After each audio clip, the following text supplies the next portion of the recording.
check 1, 2. I already did check 1, 2, but I'm doing it again. Just like I did last episode where I started with a check 1, 2. Never mind. I'm here and I'm doing it again. Hello! Hello. Welcome to MastoCast, hosted by yours truly, MastoDan, the monoblog podcast, which you can listen to every fucking Friday. That's right. Every Friday. Or any other day of the week that you want. But it comes out on a Friday, and if you listen to this on a Friday, the day it comes out, I hope you're having a blessed weekend. I hope you're having a really good weekend. And, yeah, thanks very much for everyone listening to episode 9. Really appreciate it, as well as any other episode that you listen to. I appreciate you a lot. We are now on to episode 10 now. That's double bloody digits. Bloody double digits. Like, I didn't honestly think I'd get as far as double digits. Like, because I just kind of thought I'd be like, this podcast isn't going to last long. I probably won't stick with it. And here I am, 10 episodes in, 10 episodes deep. So, yeah, I appreciate it. I appreciate that people are still listening and everything. And, yeah. You're a bloody legend. Have that. So, yeah. I went to see Oppenheimer last night. I went to see that. Bloody good film, that. Really, really, really good. It's just a film of people talking in it. That's what everybody else says who I've talked to. It's just, I really enjoyed it. Yes, there's a lot of talking going on, but I felt like it was good enough, intense enough, and thrilling enough, gripping enough to keep me interested throughout. I really, really enjoyed it. I think it's a great film. It was very, like I said, very intense, very gripping throughout the whole thing. Thought Cillian Murphy did a fantastic job acting in it. It's a good Christopher Nolan film. Among his, very, very, very good line of work. I'm not very good at talking about films because I don't really watch a lot of them. But, yeah, I really, really enjoyed it. I really, really enjoyed it. I thought it was great. Film of the year? Probably not for me. But I'm really, really glad I saw it. And just really, really give you an insight of like what happened and stuff back in the day. Like when it all happened. Not to give too much away. But like the whole build up as well to like the event that actually happens in the film. Like with the intensity and the music and everything and like the dread that comes after it. And all sorts. It's very, very great. Like, I was kind of put off by the pacing a bit at the start because I was a bit like, where the hell is it going? And like, I think after like sort of 10-15 minutes, it sort of like it carried on with the main plot, and I was like, okay, I know where I'm going here.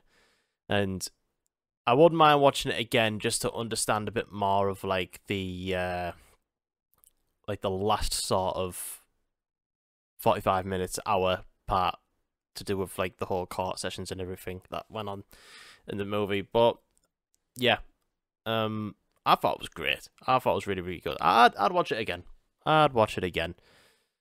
So yeah, Oppenheimer's good. Oppenheimer's good. Yeah, I've kind of the way this episode sort of is laid out is kind of like reviewing old and new, retro and new, because I like retro video games and stuff like that. And I love playing new ones as well, and I feel like I've done that with movies and music. So I've just talked about a new movie there. I'm about to talk about an old movie that I've just seen for the first time that ties in with a brand new video game that I've played. And I've just finished, last night, an old game. I've got a new album to talk about by a band who are great. And I haven't got an old album to talk about, though. I'm sure I'll think of one to give you... Actually, no, I have got an oldish album to shout out, really, that I've just been playing to death recently. Just for some reason, I just have been. But yeah, that's what we got. Tell you what, actually... I'll get into the questions now. This episode's all over the place, isn't it? Fucking hell. But yeah. Sorry, yeah, I think my brain's a bit scrambled because I've just renewed my fucking car insurance, and it's just a lot more expensive than what I thought it was gonna be. Bastards. But yeah, so I've got a few questions on the old Instagram. So if you want to send questions, head to the link that's in the podcast description of either your Spotify, your Apple, or YouTube, or whatever. And there's links to the Instagram where if you want to send, questions, and stuff like that. And same with Discord. I've got a nice Discord group with lovely people. You can post your questions in there. I literally open the floor for loads of silly questions. And here we go. Let's see. So, I took questions from Instagram, right? I took a photo of a packet of Snacker Jacks because I just couldn't think of a photo. Just took a photo of a packet of Snacker Jacks that I was eating, and I asked, "What? Send us your questions." And Haley asks, "Why are you eating Snacker Jacks? Are crap." I like Snacker Jacks. The sour cream and chai ones, I think. Yeah, they're fucking quality. They're banging. They're really, really good. I like them. Very, very tasty, and low in calories. I need to stop eating so much fatty foods. It came from the vending machine at work, so I like them. If you don't like them, that's your problem. You don't have to question me like this. I don't know. J. Car Smith coming at me with multiple choice. Capybara or Mr. Blobby? So he's asking if I prefer Mr. Blobby himself or an actual capybara. I've always wanted to meet a capybara, I'll be honest.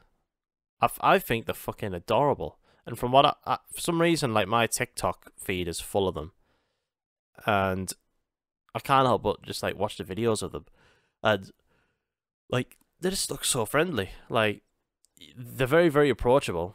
You can give them a good cheek rub, a good little chin scratch, a little stroke and that. Like, they look lovely. They look very, very wholesome. I'd love to meet a capybara. Mr. Blobby, I feel like I've met him before. Like, when I was a child. I feel like there was someone in the Mr. Blobby costume, like, in my town centre in Hartlepool, like the shopping centre there. I feel like I have met Mr. Blobby, and I feel like if I had to pick out of the two, probably a capybara.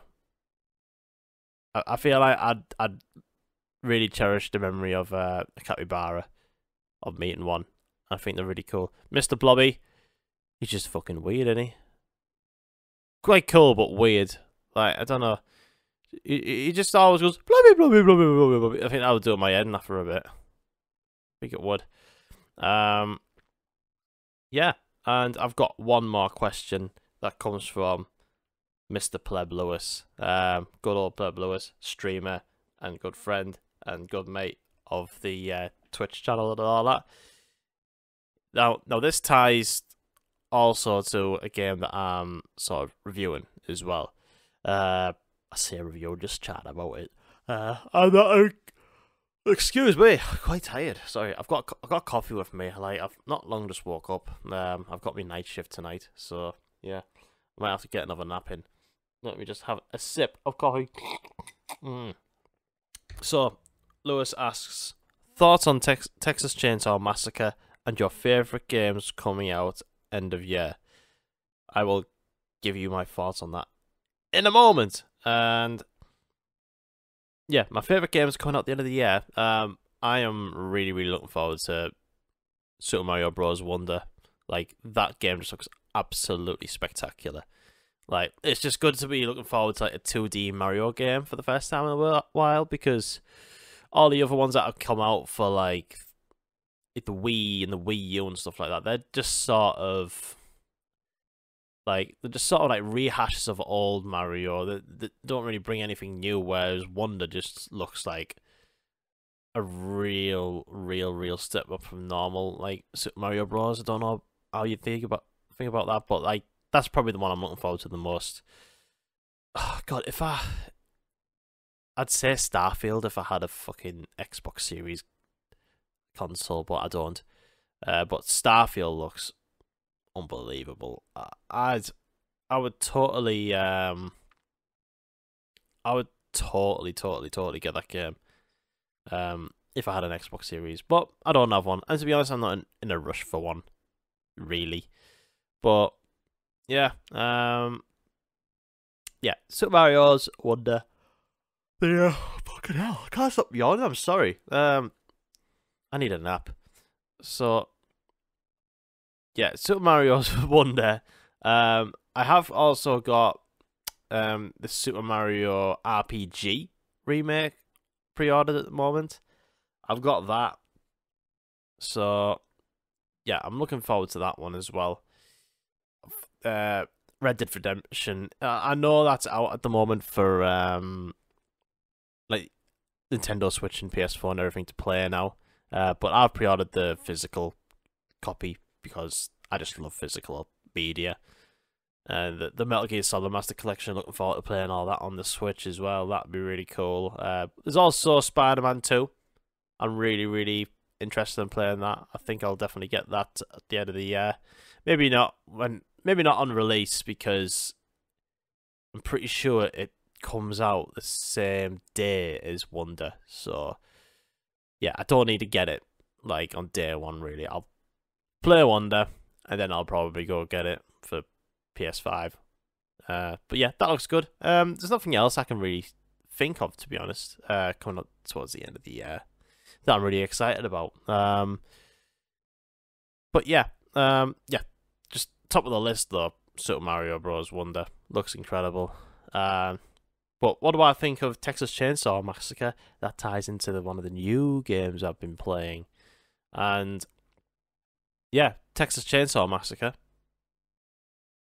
It's all right. It's all right. It's decent. It's cool. Like I had about an hour of it when I downloaded it on my Xbox One. So it's available on Game Pass if anybody wants to play it. I don't know if it's free anywhere else. Like if it's free on Steam or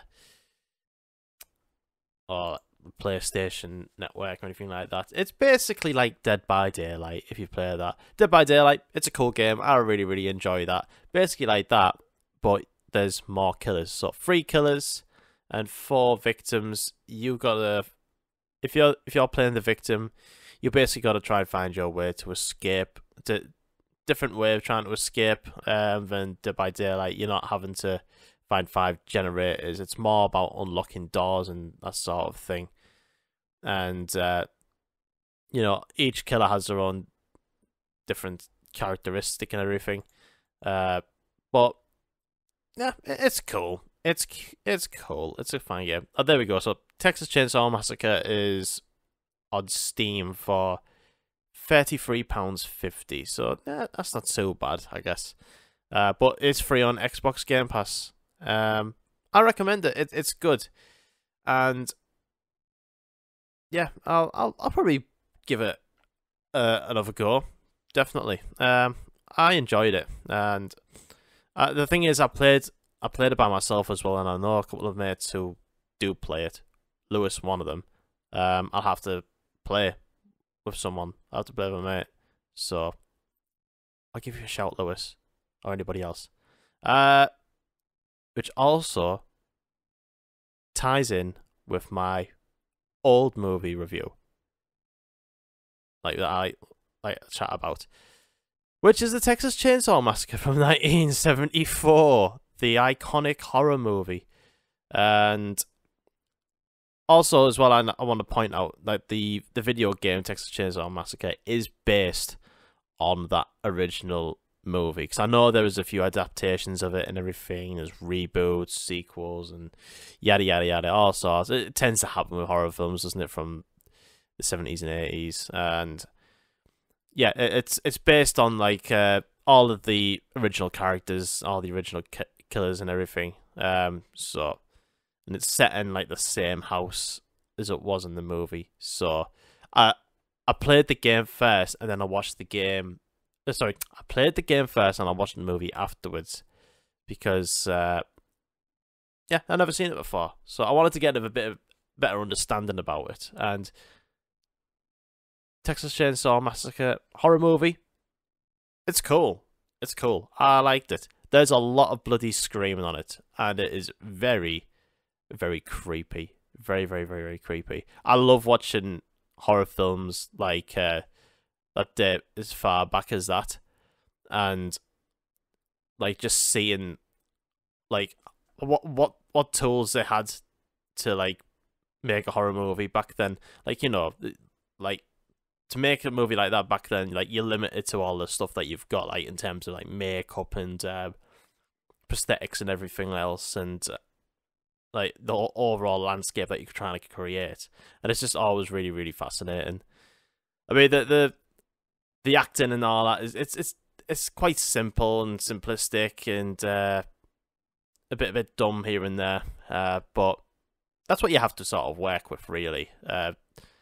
It is generally quite scary.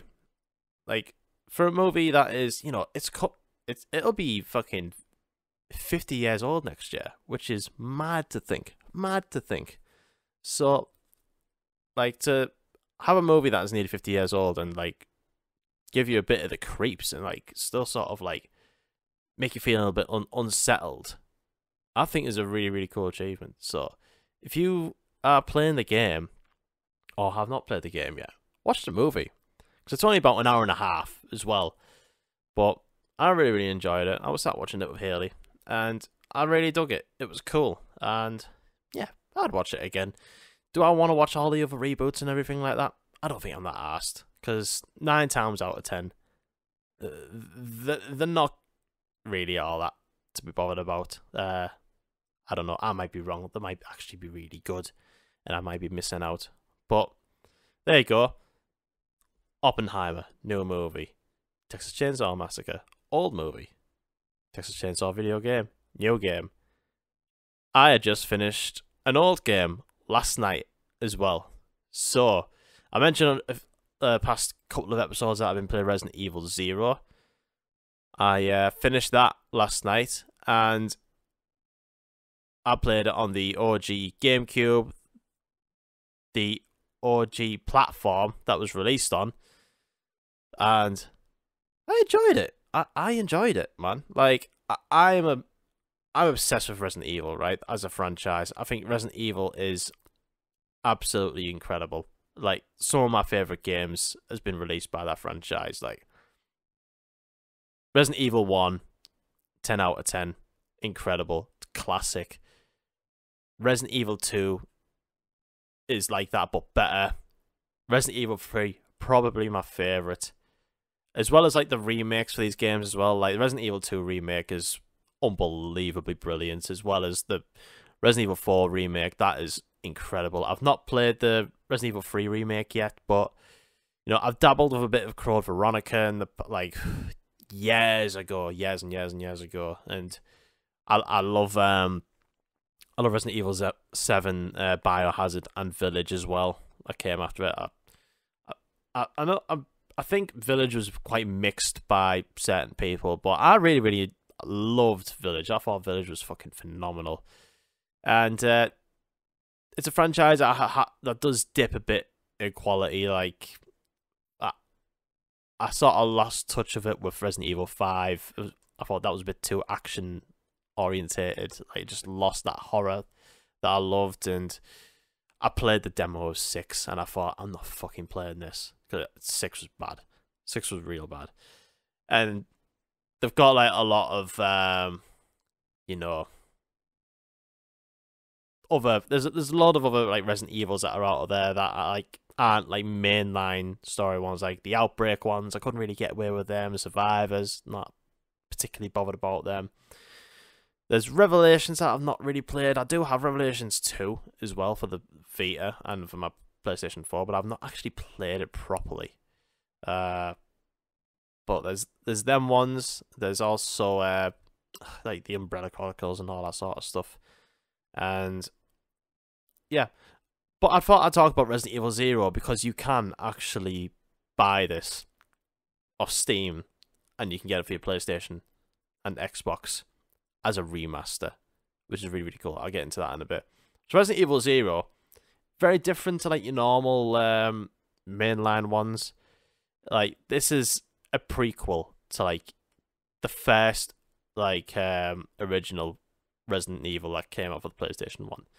So it was released on the GameCube, I think about 2002.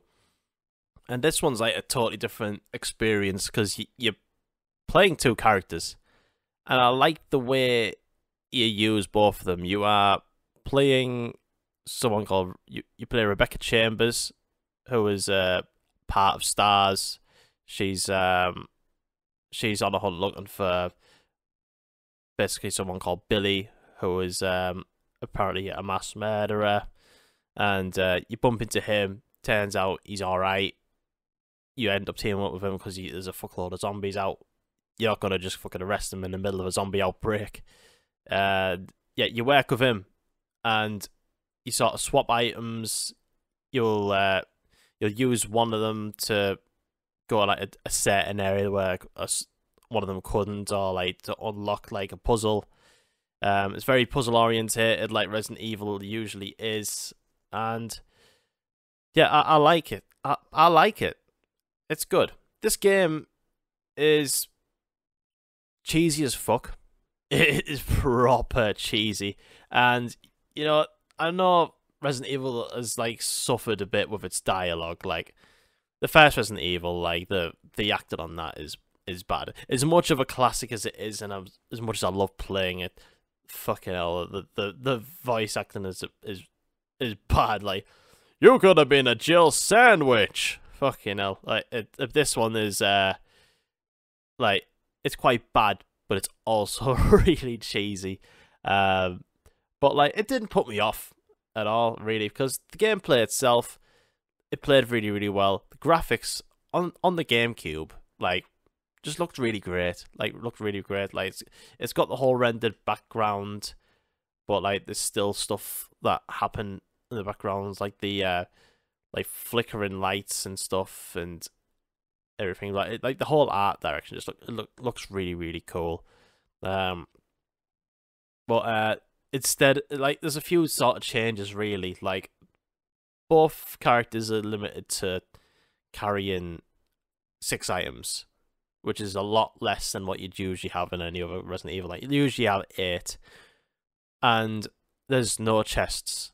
Like every other Resident Evil, you have a chest in your save room, and you put all your items in there that you can't carry if you need to make space for more. You don't have that. So that one pain about this is a bit like, if you need to make space or something, like, you can just drop it and leave it, and like, you can come back to it if you want. But it's a bit of a pain in the ass. Like, say if you've left, like, if you've got like a rocket launcher and you ran out of bullets, you just drop it at some point in the game, and if you eventually find bullets but you want to get it back, like, because you've had to make space for something else, you have to go all the way back and get it. So it's a bit, that is a bit of an arse on to have to put up with. Like, you haven't got any chests or anything, but it does challenge you a little bit, I guess. But it's cool, man. It's really, really cool. It's not a long game by any means. Probably about 11, 12 hours average. It's a lot easier than any of the mainline Resident Evil games as well. Cheesy dialogue. A similar sort of plot as like the first couple of Resident Evils. Like, you know, you start off in a mansion. You gotta do some puzzles to try and escape. There's a big fucking boss at the end. There's a couple of tyrants. You know, Wesker's involved in all of it, but like, you don't actually get to meet him. But you know, I enjoyed it. And if you're someone who's waiting for like a new Resident Evil, like, say if you're waiting for the next remake to come out, or if we're gonna get like a Resident Evil 9 at some point, like, if you are generally waiting for something like that, you can play it now. Like, honestly, like, you can get what is called the Origin Collection, right? Which is which is the remaster of Resident Evil 0 and the Resident Evil remake, which also came out for the GameCube, right? And you could play them on PlayStation 4, Xbox One, and Steam, and they don't cost a lot. Like they're really, really cheap, actually. If I get it up on Steam now, it should be on here. No, it is not. Bear with me. It is on here. I swear I've seen it. Well, the Origins isn't on here, but you can actually buy Resident Evil 0 on PC. That's $15.99 on Steam, but you can get the Origin Collection from like CEX or something like that for like £12 to £15 or whatever, or get it cheaper on eBay. Or if you're like me, wanting to play it on the OG hardware with your fucking GameCube, original 2-disc game, like 10 to 12 quid from CEX, sorted. So yeah, I recommend it, man. Like, it's good. Like, I'd probably say it's about a light to a decent 7 of a Resident Evil game. You know, it's not perfect, but gameplay wise, it's good. Like, it's probably, I'd probably say it's not as snappy as like the first few Resident Evils. Like you know, when you want to lock into a target, like it takes a little bit longer by like, takes a few milliseconds longer probably than you would like on any of the old games. But yeah, so it's not as smooth as that. But yeah, I'd say give it a go. That's my recommendation for you anyways. If you want to play something quite spooky. Yeah, it does scare you a bit as well sometimes, which I do like. But there you go, Resident Evil 0. That's my old game. I've got some new music to talk about for you. Comes from a band called the Xcerts, and the Xcerts are a band from, I believe they're from Brighton, aren't they? Are they from Brighton? Let me just double bloody check, because sometimes I get these things wrong, if not all the time. But yeah, they are from, let me look, it's on, it should be on there. No, it's not. It's not on there. Never mind. They're either from Brighton or they're from Scotland, and so it's either the top of this fucking island or the bottom. Fuck those. Like, for some reason, something's telling me that they're from Brighton, and there's another part of me that's telling me that they're from Scotland. I don't know. I think the singer might originally be Scottish but lives in Brighton. I don't know. Sorry about that. The Xcerts, they brought out an album in 2018 called Hold On To Your Heart, which is an album I really, really love. And I played that album to death when it came out because it was different from the usual sort of like pop rock ballady sort of stuff that you get with bands like, I don't know, like Yumi at 6 or Def Havana, the likes of them type of bands. I just think Xcerts have a bit more heart about them, a bit more power to their songs. Like they do sound like them type of bands, but they've just got a bit more fucking power behind them, from what I think. Like their last album, Hold On To Your Heart, if you haven't listened to it, give it a look. Like, and one of the songs from the year back then was "Drive Me Wild," which is like a proper ballad with some saxophone played by geezer from Black Peaks. I forgot his name. Sorry, I'm not good with names today. I do apologize. But that's a fucking amazing song. But yeah, that was back in 2018. So it's been a while since Xcerts have brought an album out. So 5 years later, they've come out with their new album, Learning How to Live and Let Go. And this album, I wasn't expecting it to be as good as this because of how much I loved the last one, and the first single that came out called Gimme, like really took me some time to properly get a grasp of, because it was like that sort of hyper pop like 100 gex sort of thing. Like the song's literally about 1 minute 40 seconds, And I was like, not sure about that. I'm really, really, really not sure about that. But as time went on and before the album got released, like, it got its hooks in me. It was one of them where I was like, I'm annoyed by this song, but I'm also annoyed by how fucking catchy it is. So I ended up really, really liking it and looking forward to the album. They started releasing some more singles as well.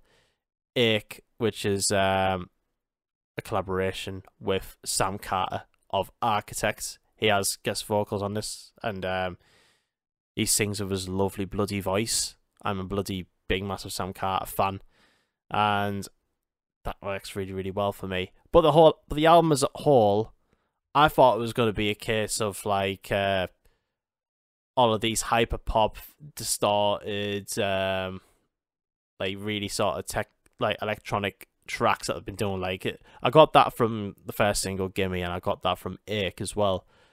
But this album turns out to be pretty damn varied across the board. Like, I thought it was going to be an album of all these hyperpop songs that we were going to get just minute and a half long songs. And to be fair, there is a few songs on here that are, you know, pretty much the 2-minute mark. There's a couple of exceptions that are a lot longer. Like, there's one of them that's 3 minutes long, and there's one that's 4 minutes 11. But it's very, very sort of varied all the way through, to be honest. Like, Gimme, Ache, Car Crash Culture, fucking banging tracks. All just like songs that you just fucking smash out. A minute and a half, 2.5 minutes. Like, very sort of distorted, fun sound, and very, very catchy, and like infectious. That's the thing about this album. It's very infectious. It just gets its hooks in the ear. And like, after you've heard the album once, it's as if you've heard it like fucking loads of times. Like, you'll be singing the hooks again the second time around, if you know what I mean. But yeah, like, the one track I absolutely love on this album is Lovesick. It's got that sort of 1975 like chocolate, like sort of mentality about it. Mentality? That's not really the right word. It kind of sounds a bit like that, but it's like their own sort of twist on it. It sounds brilliant. Like Lovesick. Fucking I didn't sound anything like it, but you get what I mean. I hope so, anyways. But I'm not really a massive 1975 fan either. But there's something about that makes me want to listen to them. You know what I mean? It's weird. But you know, there's sometimes where like they really, really strip this album back as well. Like, My Friends Forever is like it's properly like you're sat in a room with them, and there's like piano, and there's like a cello type bass playing, and some like brush like sticks played on a snare, like really, really stripped back, like an unplugged type of thing. Lost in Translation has like a bit of Radiohead about it. Like, if you're familiar with the track Idiotech by Radiohead off the Kid A album, like, it's got that really cool sort of drum machine like rhythm to it. Like, it's got a sort of similar sound to that.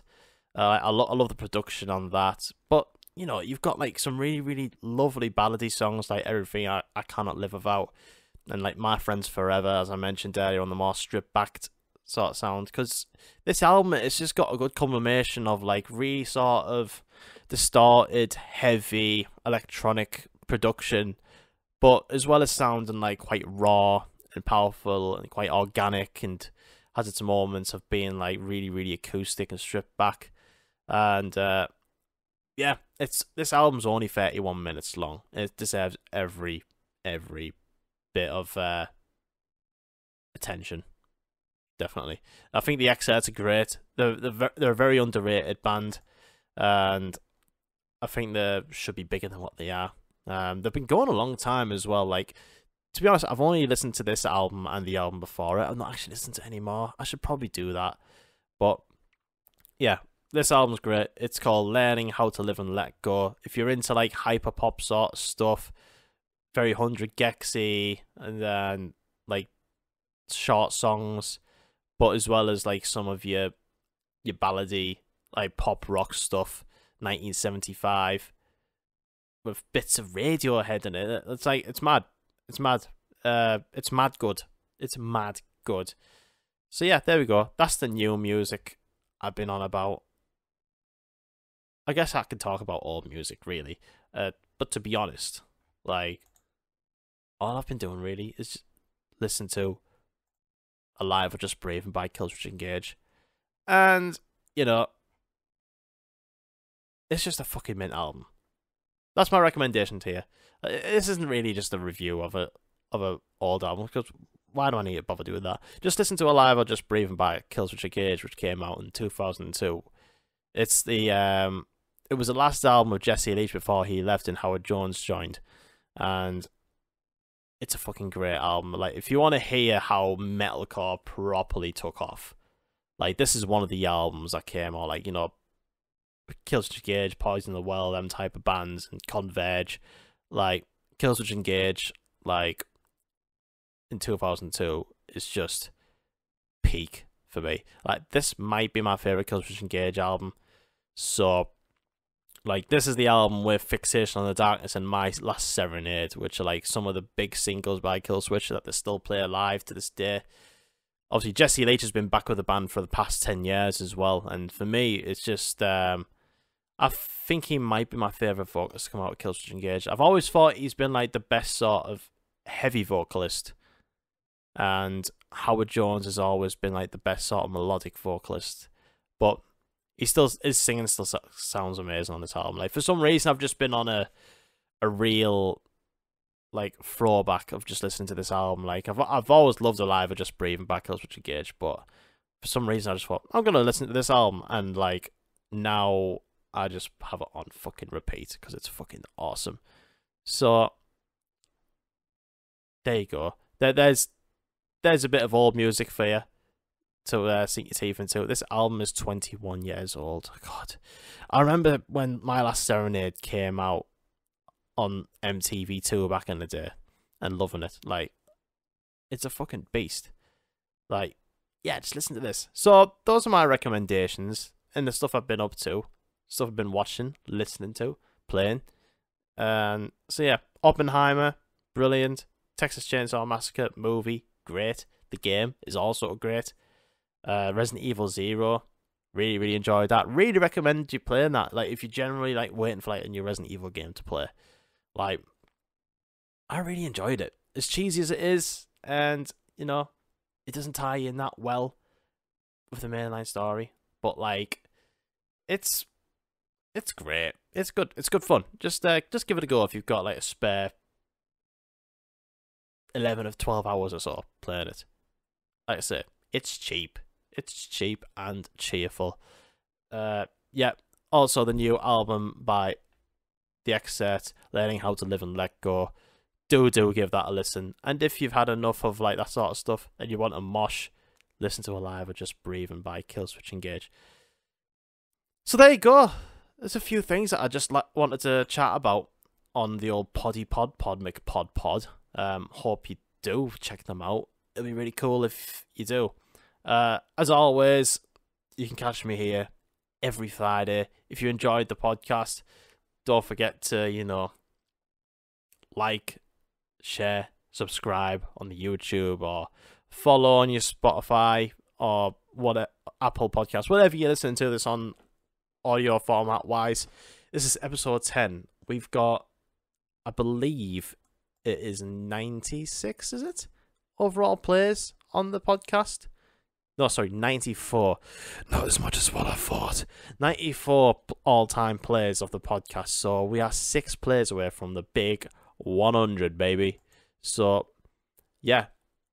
I'll really appreciate it if you spread the word about my dumb, silly monoblog podcast. But I'll be back next Friday. I'll be talking about the new Spanish Love Songs album, probably, because that will be out now, today, as you're listening to this. And, yeah, I'm looking forward to talking about that, I'd imagine. And there's, I know Gamescom is currently on this weekend. I'll probably talk about that as well next week. Any thoughts? Like, maybe new games been announced or whatever. It'll be really, really nice. But yeah, other than that, have a fucking good weekend, right? Just do it. Have a good weekend. I don't know if you care about having a shit weekend. Just have a fucking good weekend, alright? I've told you. I bloody told you. I've just had to do my car insurance, which was a pain in my ass, and it turns out it's more expensive than what I thought it was going to be. So I'm forcing myself to have a fucking good weekend, alright? I'm gonna do it! I'm gonna fucking do it! Sorry, that was a bit too aggressive. Anyways, have a good weekend, right? And also, like I said before, if you want to join in on the Discord, links in the description. Same with the Instagram and all that. I'm on Twitter and Twitch and everything. I'm coming up to the end of Disc 2 on Final Fantasy VII on Twitch. So if you want to watch that, I really appreciate it. Hopefully we'll be finishing this game soon. It's taken a while. I'm loving it, don't get me wrong, but it is taking me a while. But yeah, take care. Much appreciate your time to listen to this shit. This shite. Yeah, like I said, go have a fucking good weekend. And much love you. Bye bye.